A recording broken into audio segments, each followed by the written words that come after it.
Então, boa tarde, pessoal. Hoje a gente vai começar falando de taxa interna de retorno, que ela é chamada na literatura de IRR, tá? É a taxa de juros que iguala o valor das entradas com os valores das saídas. Por exemplo, valores de pagamentos com valores de recebimentos, tá? Ou algum financiamento, algum aluguel, alguma coisa assim. Beleza? Pensando ainda naquela questão lá do fluxo de caixa. A equação, ela é o seguinte, ó. Eu vou somar várias entradas e saídas aí, tá? Beleza? Então, o que que é, será esse FC, né? Então, olhe bem, ó, FC é o valor do fluxo de caixa. Quando ele é FC zero, né? É no momento zero, então é lá no início, tá?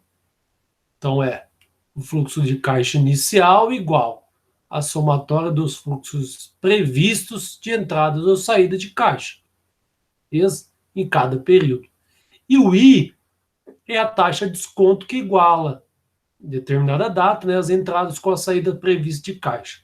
Então, você pode fazer, né, se estiver pensando num projeto, você pode fazer aqui para ver o que vai acontecer com o fluxo de caixa no momento zero, que você precisa, ou muitas vezes é calcular essa taxa aqui, tá? Que é uma taxa de atratividade, podemos dizer, tá? Então, a taxa que vai começar a dar lucro. Um exemplo aqui, ó.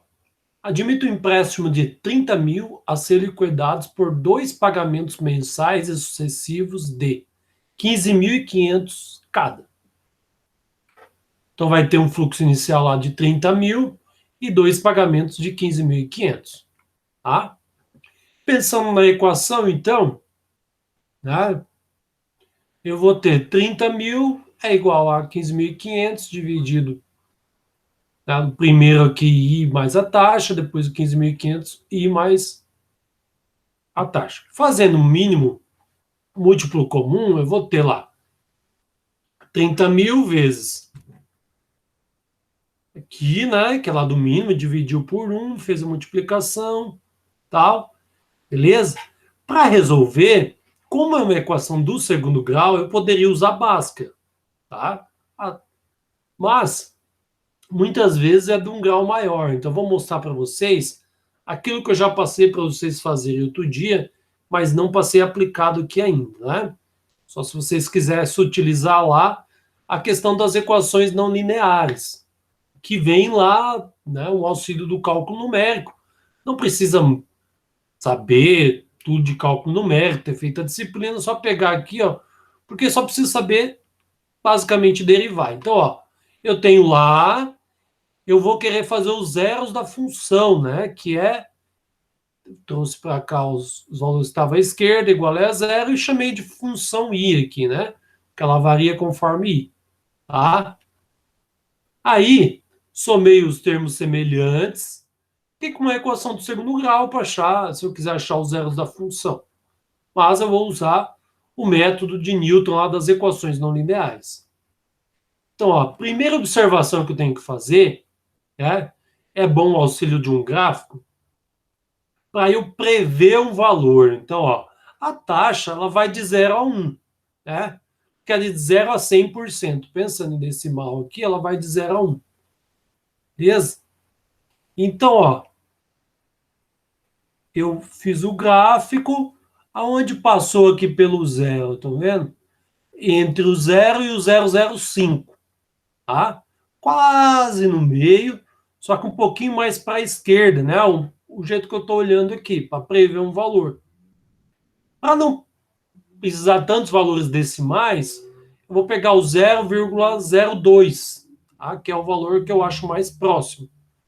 Então, vai com os zeros, vai até um valor, um número inteiro, e usa para começar, que fica legal, tá? Aí vocês vão fazer uma, duas interações e já vai ter um valor bom aí para pegar como resultado. Eu gosto de deixar o erro lá, que depois eu vou mostrar para vocês, menor que 0,001, tá? Beleza?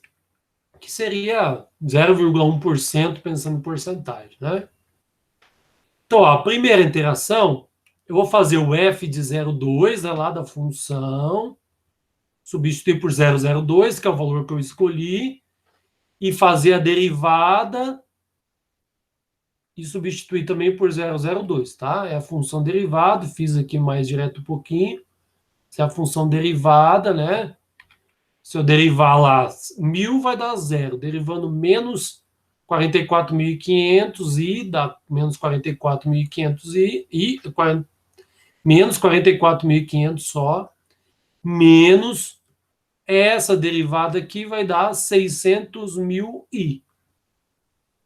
Então, o i 002. Fiz isso, então deu menos 45.700. Aí vou calcular o meu i. Aqui é o 002 menos o valor aqui da função dividido por o valor dela derivado. Deu 0,0221. Era 002. Fazendo essa interação, eu já peguei mais valores aqui, tá? Eu usei vários valores, né, para ficar bem próximo aqui e calcular o erro bem certinho, tá? Então, o erro, eu pego o valor da interação menos o valor anterior, que era 002, dividido pelo valor da interação, tá? É um erro relativo. Então, deu 0,09608, né? Então, ele deu maior que 0,001. Então, vou fazer mais uma interação.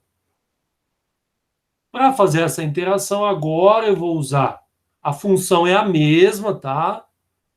Só que eu vou usar, no lugar do i, eu vou substituir por esse valor. Então, deu menos 0,13795 e assim por diante. E ela derivada também é a mesma função, porém só muda a substituição. Aí eu vou melhorar, né, vou refinar o meu valor aqui. Então, faço o valor do i, da i1, né, menos daí a divisão desse valor por esse. Então, deu 0,02214, beleza? Fazendo o erro relativo a esse valor menos o anterior, vocês veem que está bem parecido, né? Deu uma pequena diferença aqui, ó, lá nessa casa já, tá? Só que melhorou, né? Se eu preciso de mais casas depois da vírgula, ótimo. No nosso caso, não precisa tantos aqui para o exercício. Mas às vezes a gente precisa muitos, um valor bem preciso, então a gente precisa saber a taxa completa, tá? Então, esse valor, ele teve um erro, né? O erro é modular, na verdade, né? É um módulo aqui, então vai dar positivo de 0,00001, né? Se tivesse 1 aqui, eu já estaria contente. Então, melhor ainda, né? O erro que eu procuro é menor que 0,001. Beleza? Então, esse valor é menor ainda. Então, essa taxa aqui nessa interação tá beleza. Como a gente utiliza só duas casas depois da vírgula, então seria 2,21 a minha taxa interna de retorno, tá? Beleza? Então essa é a resposta do nosso exercício. Falando sobre o valor presente líquido, ele está atrelado, né? É um conteúdo aqui junto, né, com a taxa interna de retorno. Então ele é a diferença entre os pagamentos e o fluxo de caixa no momento zero. Então, não necessariamente agora ele vai ser zero, ele vai ser um valor, né, que a gente espera, a gente chama de NPV, está na literatura dessa forma também, que ele seja maior que zero. Porque se ele for maior que zero, é a atratividade econômica que o projeto espera. Tá? Ele vai ser um projeto, claro, né? Às vezes tem muitas mais variáveis, mas dentro da previsão, ele vai ter um lucro. Tá? Para a gente calcular, vai ser aquela somatória, porém, o FC inicial vem para cá, né, negativo, e a gente vai calcular esse NPV. Beleza? Então, a equação bem parecida. Então, a diferença entre o IRR e o NPV. O IRR é nesse ponto aqui, ó. É quando tá tendo valores, né? O NPV está subindo aqui. O NPV é o valor presente líquido, é o que a gente quer, o valor líquido, né? Ele está subindo. A hora que chega aqui no zero, né? Porque muitas vezes ele vem lá do negativo. Você tem alguns custos iniciais, algumas coisas que você tem já previsão que você tem que pagar, né? Então ele começa do negativo, vai subindo. A hora que ele chega aqui, né? Ele vai cortar o eixo X, ele é um valor que vai tender para o positivo, né? Que é o valor do IRR. E o NPV, ele é o Y aqui, que ele é o valor que a gente pretende que ele vá sempre aumentando, né?